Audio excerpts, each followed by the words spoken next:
Hello everybody and welcome back to another video. If you guys are new, my name is Fern. Hi! I can tell that there are some new subscribers, so welcome. I'm sure a lot of y'all came from Zoom to Thailand's channel. Richie, if you're watching this, thank you so much for your kindness, friendship, and support. I really appreciate you.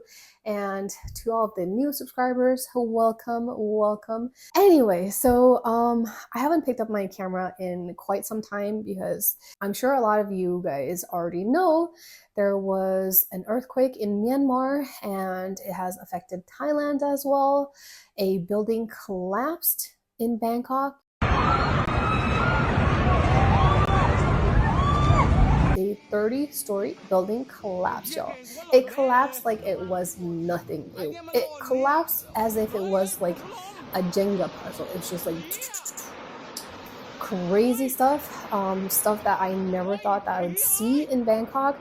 Well, first of all, I never in my wildest dream thought that there could be an earthquake in Bangkok until there was one. You guys already know, my family and I, we live in Pattaya. However, my daughter is living in Bangkok and she's going to uni there. And when it happened, she called me and was in panic mode. She started crying. She was like, "Mom, do you know what's going on?" I'm like, "What are you talking about? Like, what's going on?" And she's like, "There's an earthquake." I'm like, "Huh?" I had to like double check what she was saying because I was like, "Is this a joke? What is going on?" But I heard through her voice that she was not kidding around. Like, she was so scared. And I'm like, "Where are you now?" And she's like, "I'm walking down the stairs and getting out of the building." So she was studying in a building that's 20 stories high, but she was on the 10th floor. And basically, when the earthquake happened, the teacher ran and told everybody to run, and that's what the majority of the kids did. However, some of them stayed back and hid under the table. And she was like, "No, that wasn't gonna be me." She felt like she needed to leave the building. Apparently, that choice was not the right choice to try to get out of the building. My friend who lives in California, where there are quite a bit of earthquakes, she's like, "Yeah, the kids that stayed behind, hid under the table, did the right thing, but the ones that ran out of the building, that was the worst thing to do." But that was my daughter's instinct, to get out of the building and stay clear from any tall buildings. So that's what she did. And y'all, thank goodness she got out of Bangkok safe and sound. But during the whole entire thing, I was on the phone with her, trying to calm her down, trying to find solutions for her. We weren't sure what to do, because obviously it's quite dangerous during an earthquake, and we weren't sure when the aftershock was going to happen or what was going to happen. But there was just a lot of people outside, panicked, scared, which I don't blame any of them, because if I was in that situation, I would probably like lost my mind. My heart would probably be pounding out on my chest, might faint. I don't know. But thank goodness I was not in that situation. I was on the other side of the phone with my daughter trying to calm her down. So I had to like keep composure. It took her an hour and a half to get to Suvarnabhumi Airport from Siam Paragon. During her whole entire ride through the city, I was like constantly on the phone with her, checking where she was. I kept telling her, "Please keep your eyes open. Don't fall asleep in the car," because my daughter loves to sleep in the car. But I was like, "Don't sleep in the car. Keep your eyes open. Check what's going on. Check if there's no holes in the road," because there were some roads that had sinkholes in them. I was like thinking, is this the right solution? I hope this is the right solution. Hopefully nothing goes wrong during the ride. But thank goodness, nothing went wrong. And thank goodness, 2 days after the earthquake, we got to celebrate her 19th birthday in Pattaya. We didn't do anything like fancy or much. We just had dinner together. We grabbed some sushi and just spent quality family time together, which I think is so important. After the incident, I realized how things can change like that, like everything can change in a blink of a moment. Like, when she was on the phone with me and told me that there was an earthquake, I had like the worst thoughts and worst image going through my mind, like the worst case scenarios going through my mind. I don't know why my mind is like that, but I tend to picture the worst case scenario, and I was freaking out. I was freaking out so badly that day. I could not concentrate on work or anything else. I just wanted to make sure that my daughter got out of that place safe. And like I said, thank goodness she did. And yeah, but before that, before the whole earthquake situation, we did a donation run to an orphanage or a child protection center, and some of our friends came out. And thank you so much, anyone who donated to the event. I really appreciate you. And Elle also came and joined us as well. So thank you so much, Elle, for joining and for all the donations that you gave the Child Protection Center. It's so kind of you and Richie. I really, really appreciate it. And I appreciate everyone who came out to actually experience and see the Child Protection Center. I have some friends who are regulars who always come with me during the donation runs, which I really appreciate. I feel like our community is growing little by little, and I'm so grateful that we're surrounded with amazing people.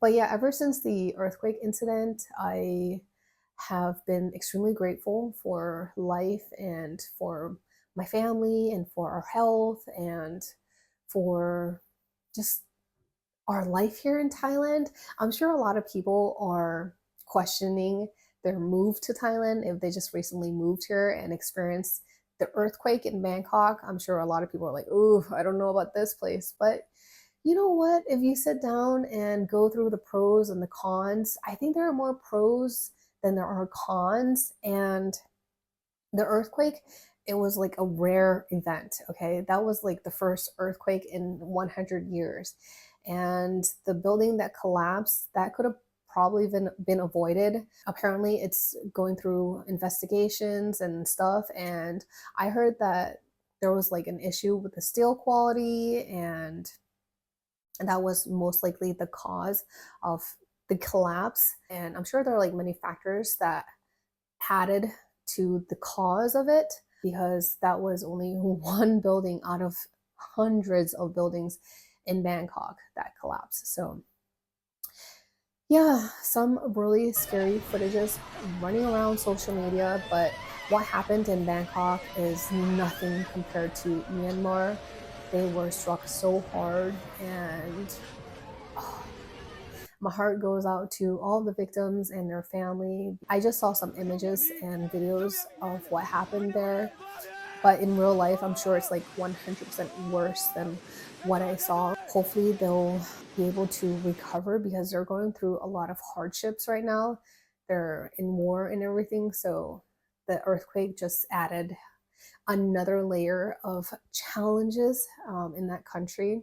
So, yeah, I am extremely grateful to be living in the land of smiles with my family and that we are all safe. And no, I don't regret moving here, even though my daughter went through a traumatic event in Bangkok. And thank goodness her apartment wasn't badly damaged or anything. She is renting like an apartment in a 3-story building, so it wasn't like a lot of movement. But yeah, now she is back in Bangkok, back in class, and life goes on. Unfortunately, I can't say that for some people. I know a lot of people are still going through a lot of hardships because some of the condos are really badly damaged, and hopefully they get it thoroughly inspected and find a good solution, not just like the easy solution for everybody. We'll see how it goes. Since the whole earthquake situation, I just really want to live life to the fullest. Like, since we've moved here, myself personally, I've been in this tunnel vision where it's just work and providing for my family. That has been like what I've been concentrating on. But now, with this like wake up call, I really want to live life to the fullest. And we are planning to take a little trip down to Krabi, because I've never been there, and neither has my husband, neither has Hannah.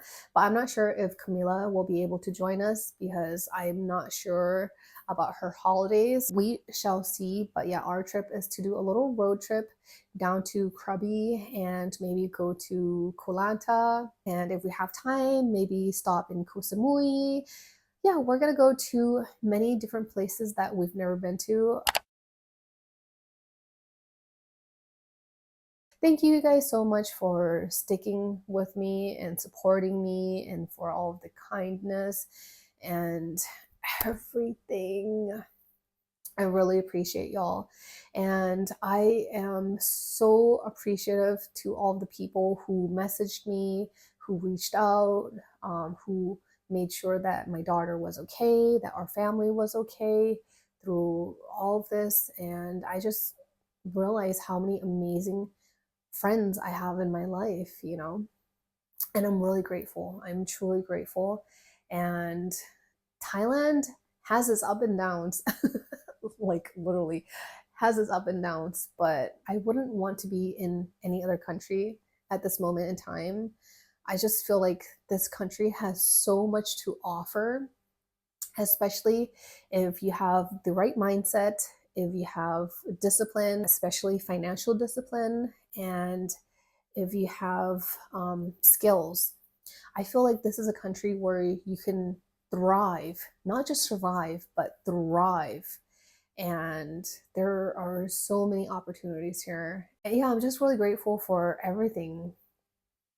Like, truly, truly grateful for everything.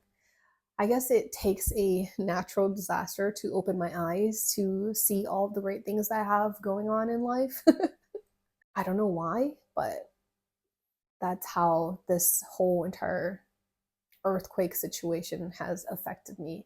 I am gonna stop rambling and I'm gonna enjoy the rest of my Sunday. Thank you guys so much for tuning in, and thank you everybody for your support and your love and kindness. Until next time, please stay healthy and happy, and I'll see y'all soon.